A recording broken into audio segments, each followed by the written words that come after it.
آپ کے لیے اجر کتنا ہے کتابوں میں ہے۔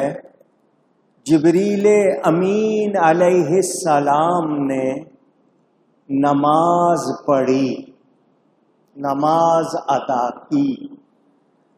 پہلی حالت کو کہتے ہیں قیام، کھڑے ہونا۔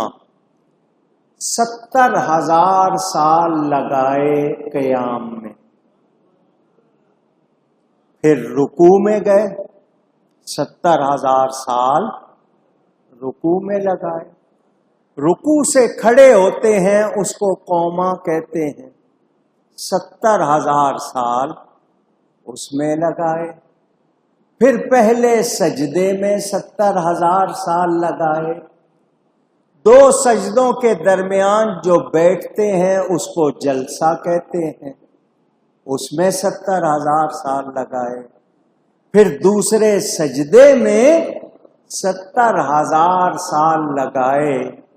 اس طرح انہوں نے رکعتیں ادا کر کے نماز پڑھی اور اللہ کی بارگاہ میں عرض کی، یا اللہ تیری کسی نے ایسی نماز نہیں پڑھی ہوگی، میں نے پڑھی ہے، قبول فرما اور مجھے اس کا اجر عطا فرما۔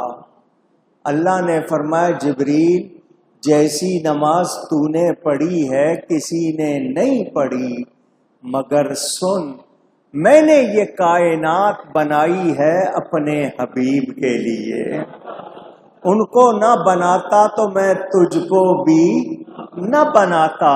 میں اپنے حبیب کی امت پر نماز فرض کروں گا، تو نے بھی پڑھی ہے، 2 رکعت وہ بھی پڑھیں گے، ان کی 2 رکعت کا جو درجہ میری بارگاہ میں ہے وہ تیری اس نماز کا نہیں ہے۔ اللہ یا رسول، کس کی برکت سے، کس کی نسبت سے؟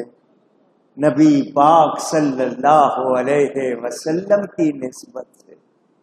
یہ سب تمہارا کرم ہے آقا کہ بات اپنی بنی ہوئی، یہ ان کی برکت ہے، ان کا فیضان ہے، ان کا کرم ہے۔ تو یہ رات ان کی برکت سے ملی ہے۔ اگر وہ نہ ہوتے تو قرآن بھی نازل نہ ہوتا، کائنات بھی نہ ہوتی۔ تو ہمیں یہ جو مل گیا ہے سب کچھ، یہ نبی پاک صلی اللہ علیہ وسلم کا صدقہ ہے۔